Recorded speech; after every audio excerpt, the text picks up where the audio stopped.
Eve git, tamam mı? Hadi.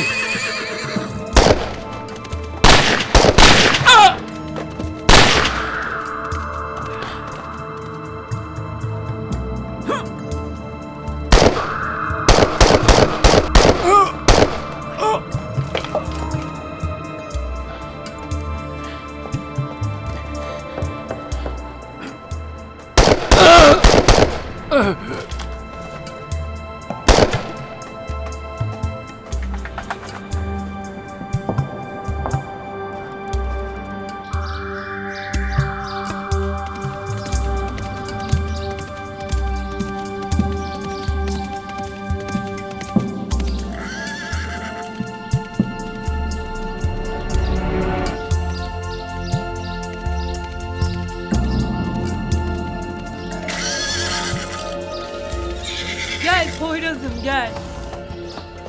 Anne! Anne Poyraz geldi.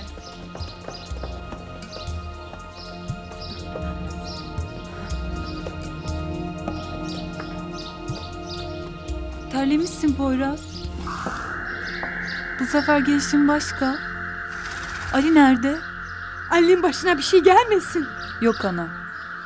Öyle bir şey olsa bu Şer'i göndermezdi. Şer'i göndermesi iyiyim demesidir. Beni çağırıyor.